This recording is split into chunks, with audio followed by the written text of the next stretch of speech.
This is the news on PBCJ. I am Simone Absalom.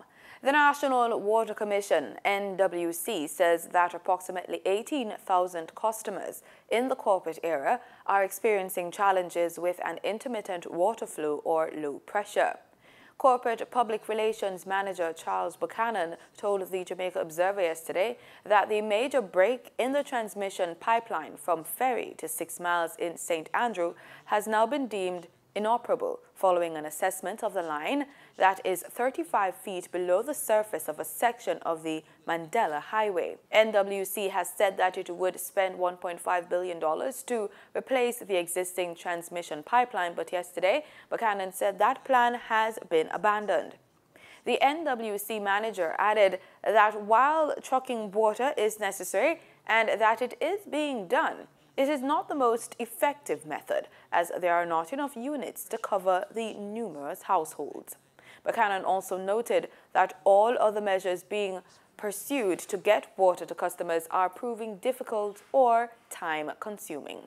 Customers affected are primarily in Dengue Park, Corville Gardens, Patrick City, Washington Gardens coming along the boulevard, Malines Gardens, Malines Road, parts of Olympic Way and Bay Farm Road. The parliamentary opposition is appealing for persons to donate blood to save the lives of those who develop dengue hemorrhagic fever. Opposition spokesman on health, Dr. Dayton Campbell, made the appeal on Monday afternoon at a media briefing at the People's National Party's headquarters in St. Andrew. Dr. Campbell has also questioned why the $250 million now allocated by the Health Ministry to fight dengue was not provided earlier to prevent the outbreak. It's expected that the Health Ministry and Dr. Christopher Tufton, Health Minister, would provide an update in the House of Representatives today.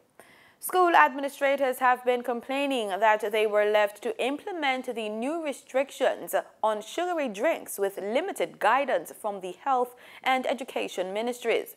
Monday was the first day of the restriction imposed by the government as schools reopened for the Easter term. Principal of George Headley Primary School, Aretha Willie, told RJR on Monday evening that she only received specific information about the restriction that day. She said the volume of information, some of it entailing technical details, coming so late was unfair to the schools. Principal of Jonathan Grant High School, Dr. O'Neill Ankle, said he received an email from the Education Ministry regarding guidelines on Sunday night. He expressed the view that the information should have been introduced over time, starting in September. Nevertheless, he said his school will be doing everything it can to comply with the new policy and educate his students.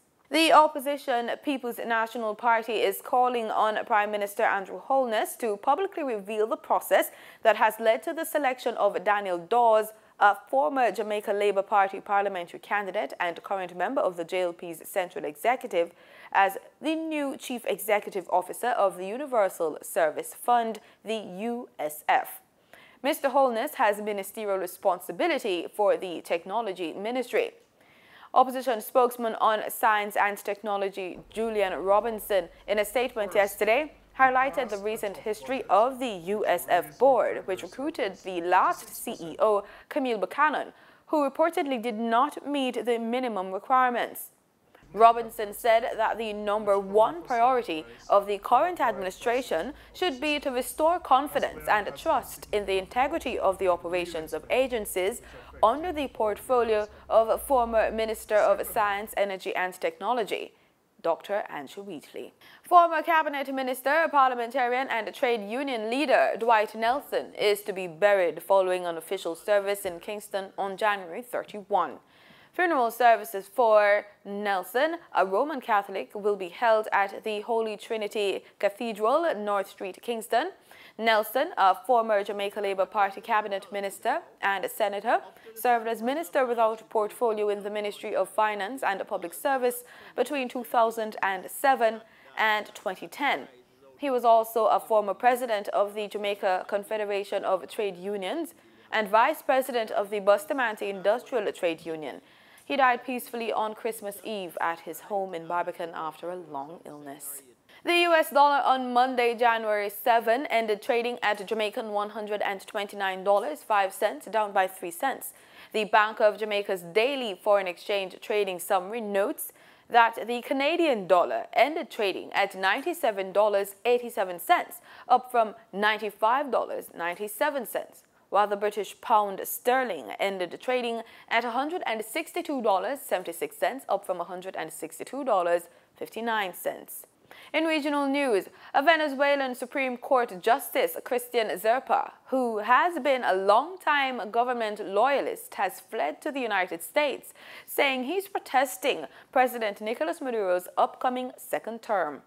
Zerpa told Miami-based broadcaster EVTV on Sunday that Venezuela's high court has become an appendage of Maduro's inner circle since he and a group of ruling party members were appointed to the bench in 2015. Venezuela's government lacks any type of separation of powers. A once wealthy oil nation, Venezuela is in the throes of a historic crisis after 2 decades of socialist rule. Millions have fled, while runaway inflation leaves those remaining behind struggling to afford scarce food and medicine. Maduro is scheduled to take the oath of office on Thursday, launching a second 6-year term that critics say is illegitimate.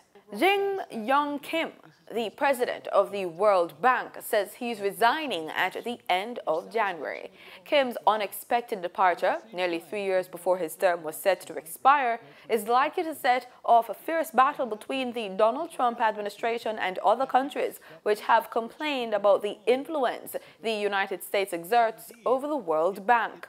The 189-nation World Bank is the largest government source for development funding, providing low-cost loans for projects around the world. The 58-year-old executive, who served as World Bank president for more than 6 years, says he plans to join a firm that will focus on increasing infrastructure investments in developing countries. The World Bank says he will be succeeded February 1 on an interim basis by Kristalina Georgieva, its chief executive officer.